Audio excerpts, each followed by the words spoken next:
Hello everyone, I'm Albert Garcia, and our research is on the acute effects of L-arginine on recovery and resistance exercise. What is L-arginine? L-arginine is an amino acid found in the body, but with supplementation, it can cause nitric oxide levels to increase, which will cause vasodilation, and it's often used for improving resistance training and aerobic training. Some of the background research. One article, the first one we found, looked at elderly male cyclists, and they used 5.2 grams of L-arginine the night before exercise, and they found the result of 16.7% increase in first week, 14.2 the third week, and so we use this as like a marker for L-arginine, like how much the dose should be. So we kept that 5.2 grams in mind. The second article, it's a little different form of the L-arginine, but this one was performed on college athletes, and they believe that it would improve muscular endurance and also increase blood pressure.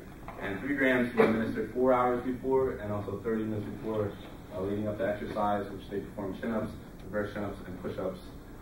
And from this study, there were no significant results found, and they actually thought the L-arginine might have hurt the performance. So we looked at the 3 grams of arginine as too low for a dosage. The third article is actually a review article. It went over many different studies that looked at strength, power, recovery, and they all believe that all those would improve. The dosages were anywhere from 3 grams to 17 grams, and so they found, in many of the studies, they found an increase in strength, which was led to believe from the increased vasodilation, increased blood flow, which means increased nitric oxide levels. And the last article, fourth article, a little different trend here. They looked at diet and also the supplementation. That a controlled diet, a diet rich in arginine, and also controlled diet with 15 grams of arginine provided a day. These were all tested on 9 tennis players, and it was conducted over 18 days, and they found no significant findings. They looked at body mass, plasma levels, VO2, heart rate, and the only thing they found was that lactate was significantly decreased between the control diet and the L-arginine diet. So we actually took that as one of our variables for our study.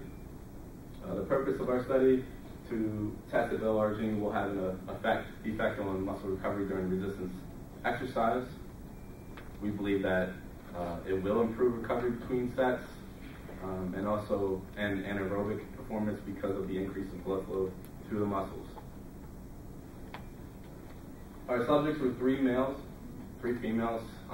They had exercise at least 3 times a week, and they weren't currently taking any supplements. The dependent variables we looked at: repetitions, lactate, heart rate, and blood pressure. It was a single blind study, and the first meeting consisted of measurement of weight, 1RM testing on bench press and leg extension, and from that we calculated 70% of the 1 RM for testing, and then we made sure they had at least a 72-hour break between the first and second meeting. And then the second meeting, we took a resting blood pressure, heart rate, and lactate to begin, and then they proceeded to do 3 sets of their 70% max until fatigue on bench press and leg extension. They were allowed a 2-minute break between each set, where we recorded the repetitions of each set. And after the second set of both workouts, we took their heart rate and blood pressure. Then, at the end of that round of exercises, we took their lactate levels. And then this is where we randomly administered 0.1 grams of per kilogram of L-arginine. And this was found in that review article, and it showed that there were results with this. The 0.1 grams allowed us to have a range anywhere from the smallest person, about 5 grams per serving, to 13 grams. So it gave us a range that we liked. And then they were allowed a 40-minute break with one 500 milliliter bottle of water during the recovery. And then before the second round of testing, we took their resting lactate levels again, heart rate, and blood pressure, and we repeated that protocol. This might lay it out a little better. This is pretty much our data table. Initial readings, we did 3 sets of chest with the second set taking heart rate and blood pressure, legs, second set, and then we took lactate after, and then took all 3 initial readings again, and repeated that. In the third reading, same protocol, except we just switched up the arginine and placebo. All of our data were entered into a statistics program using a 2x2 ANOVA repeated measure, and the significance was set at 2.05. There was no significant differences found except for the lactate levels at best until after exercise, which is expected. And the first one of the variables we looked at was systolic blood pressure, and we can take from this that this is starting the second round of exercises. So after 40-minute break, the resting systolic blood pressure, and you see the L-arginine was actually lower, which is a sign that maybe it was working, that the blood pressure be decreased from the vasodilation. Chest also, but legs did not show the negative trend. Lactate levels, we do see a positive trend here with the lactate levels. You can see the L-arginine had a very high lactate level after the first set of exercises, but actually decreased below the placebo during the rest. But it went back up again, which actually could be due to the increased amount of reps that our subjects performed in the second round of exercises after the treatment, which is a little odd. You would think they would be able to perform less reps, but it turned out they proved that wrong.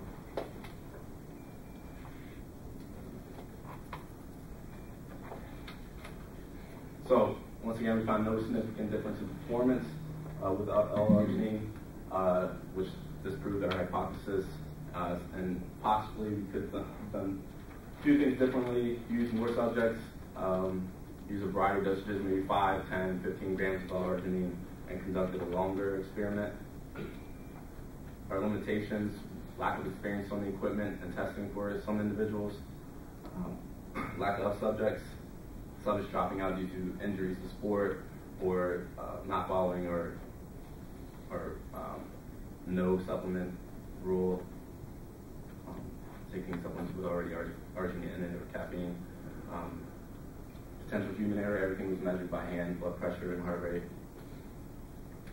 And interference of extracurricular activities and classes, and the environment. None of the subjects were ever in our lab in Henderson, so it's a little different. I'm seeing people walking in and out could have been distracted. That's it. Any questions? Now, this presentation is open for questions and discussion. One of the future recommendations that you had was possibly including more number of subjects to see a significant difference. Did any of your results lead you to believe that if you had more subjects, you would have seen a difference? Were there any trends that you were seeing? Well, yeah, the lactate trend. I pointed out the maybe blood pressure, but it just 6 subjects is a very small size in general. So it would have been nice to get maybe 18 or more, which was our goal. We were trying to get, I believe, 8 of each, but we were only able to get 3 at the end. So yeah, and also women. A lot of our research showed that women weren't really involved in testing, so we were trying to see if there was any difference between women and men. But because of the subject size, we decided just to keep it as a whole, our data. I know you mentioned several studies with varying dose of anywhere from 3 to 17 grams. I think the dosage you used in your study was appropriate. Yeah, I did. Enough to have an effect on it. Mm-hmm. Yeah. Point one, like we showed some of the research found that 5 grams of arginine saw a increased performance, showed significant results. So the smallest person we had, like I said, it took about 5.2 grams of arginine. So that allowed that, and then based on body size, we had one male who was much larger and he had about 13 grams. So I like that because it allows the differences in the body composition of each individual. But maybe instead of that, next time doing the different dosages of 5, 10, 15, like I stated. And I wouldn't go any higher than that. Like 17 grams was usually the highest mark. Set up to 30 could cause certain issues, like GI issues.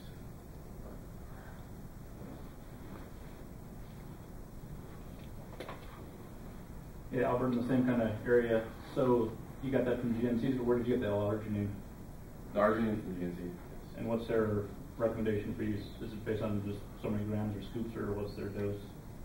They do one serving of that, which is 5 grams. 5 grams. Yeah, and from my experience with supplements, they usually only recommend 5. 5 grams has always been the max. I'll go on the bottles. But they actually range from like 1 to 3 grams most nitric oxide boosters. So 5 grams seem like, I don't know. Did any people notice any symptoms of just use of it by itself? Like, what are side effects? No, I don't believe so. I mean, they try to assume or guess which one it was, but I don't recall any of them stating that they felt indifferent.